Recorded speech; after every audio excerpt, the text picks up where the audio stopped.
KP's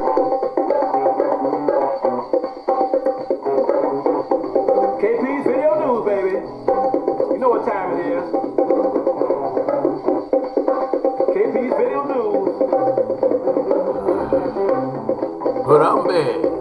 KP's Video News. KUUMBA.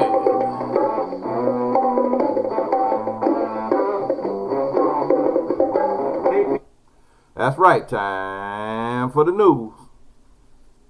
Here we go with the sixth day of KWANZAA, and this day is KUUMBA.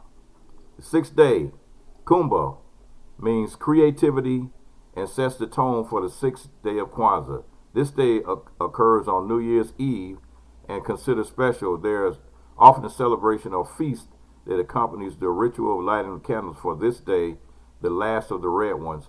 The eldest member present will also read a farewell statement to the old year.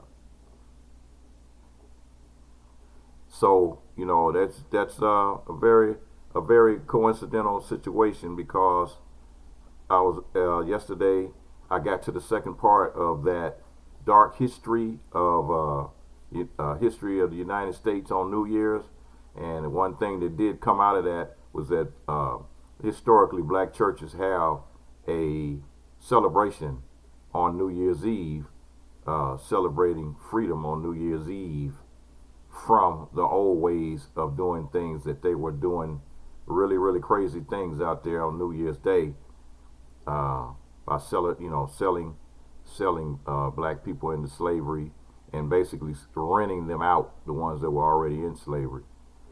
Okay, so I'm gonna start. I got a bunch of feel-good stories here today, and I'm gonna start with this kid here, and I'm gonna start with this kid. I'm gonna try to see if I can get his picture up.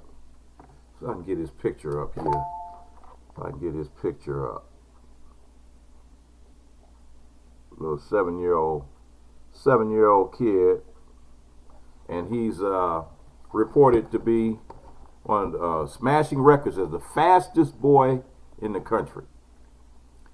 So hey, I got to read his story.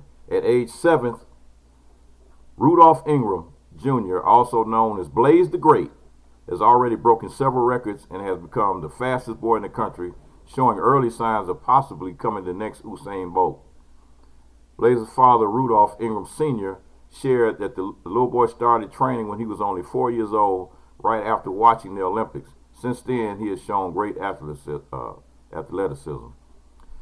I can give him all the tools to be great, but his drive and his work ethic and competitive mentality, it sets a bar so much higher, said Rudolph Sr.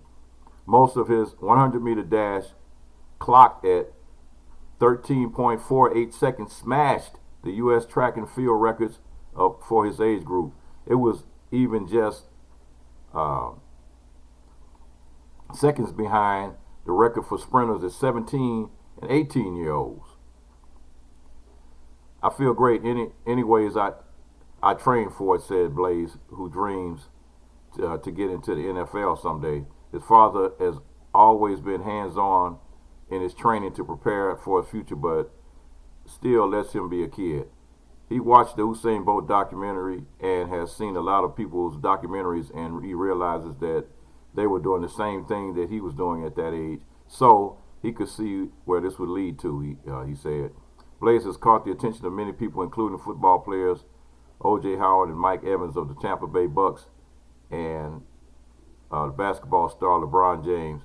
His verified Instagram account at Blaze underscore 813 has more than 500,000 followers. 500,000 followers at age 7. Moreover, his father is very proud of what he has accomplished and will accomplish in the future. This is my baby. I'm overly proud of him. He makes me so proud, said Rudolph Sr. I don't like saying it, but I feel like he's one in a million child. I don't like saying it because he's my child, but I definitely feel that he does great things. And so that's a good story there. You know, you just gotta make sure they keep him grounded and encourage him to do what he wants to do on that, with his skills and his talent. Okay, this couple just celebrated 82 years of marriage. 82 years. He's 103 and she's 100 years old. And so they got a black couple, D.W. and Willie Williams, who are 103 and 100 years old, respectively, have recently celebrated their wedding anniversary and their birthdays, which were only a week apart. After 82 years of being happily married, the pair is still going strong. Their daughter, Alice Aaron, and granddaughter, B.J. Williams, hosted a party at a First Mayfield Memorial Baptist Church where they have been members for 19 years. They celebrated the Williams' long lives and marriage and sang hymns with their friends and family. The couple, who met in Newberry, South Carolina in 1935 and married in 1937, had one child and one grandchild. My grandparents' marriage is an inspiration. They communicate and make decisions together. They strive to achieve together, and everyone loves them because they are genuine. They just inspire everyone to be the very best they can be. They have had such a long, successful marriage because they put God first and each other's best and are each other's best friends. The couple, who won the state's contest for the longest marriage couple in 2014, say they enjoyed watching country westerns and playing crossword puzzles together. They also believe that communication is very important. We don't argue or have any fights. If we have a misunderstanding, we just talk it over, they said. The secret to being in long marriages is just have to be nice to each other. Moreover, they shared that they've lived through the Great Depression, the Civil Rights era, and numerous wars together, but they were able to overcome it because there were a lot of people willing to assist and who didn't let the color of our skin stand in the way. When asked what they would do if they were given another 100 years, D.W. replied, "I don't know. Sit around the house," Willie added, making her husband laugh. So 100 years old, 83 years of being married. It's like, you know what? We are really pitiful, because when we talk about us now, today, these days, man, we can't stay married for 15 minutes. And they stayed married 82 years and going. So take a tip from the old folks. Leave all the dumb shit and the arguing and all that other stupidity out, and just try to work through your problems, and maybe we can get past these 30-day marriages and these 6-month marriages, turning off the marriage thing like it's a light switch, off and on, off and on, off and on. So people out there married 5, 6, 7, 8, 9 times, and it makes no sense. Janet Ballard, a 53-year-old woman of 2 who works as a restaurant waitress in Georgia, said she was recently blessed by a group of 12 generous customers who left her a $1,200 tip for her good service. Thankful for the blessing, she decided to pay it forward. Ballard has been working at a Cracker Barrel in Dublin, Georgia for over a decade now. Earlier this week, she went to work thinking it was just another ordinary day until lunchtime, where she was assigned to the table of 12 who had planned to change her life.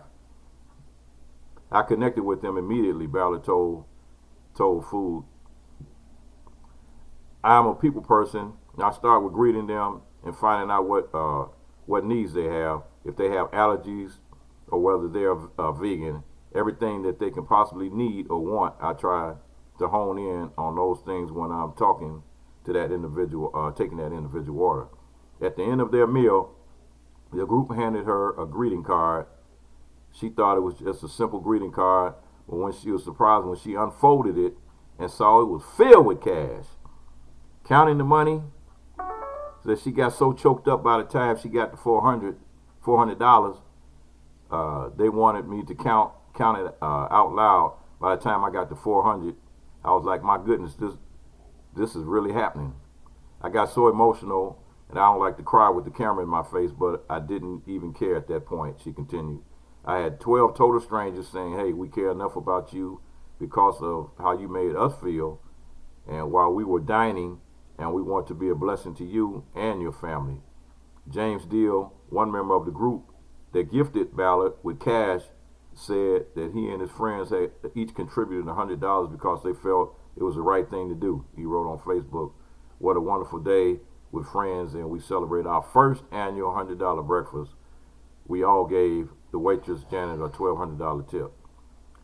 Ballard was thankful for her answered prayer that she was able to pay her taxes and also make her car payment early to improve her credit score. Moreover, Ballard was inspired to give back to others after work. She ate at a seafood lunch where she blessed her server with a large tip. She then treated herself to a pedicure wherein she gave a large tip to the manicurist even before the appointment started.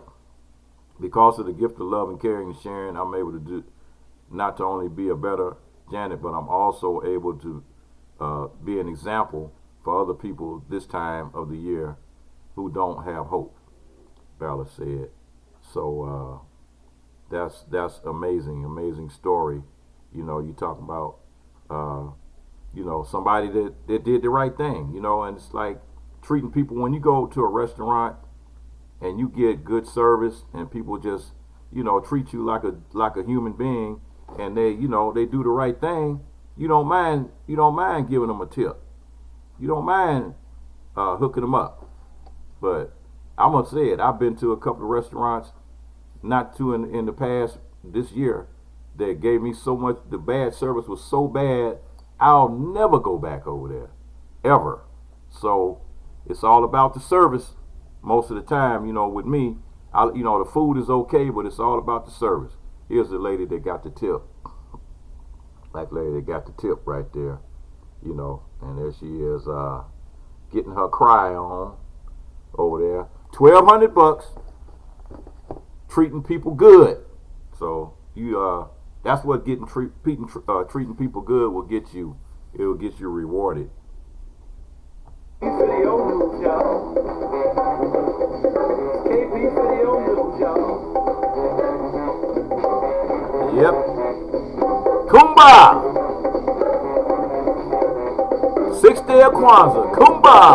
KP Video News. That's creativity, folks. It's me creating a new jingle. How you like it?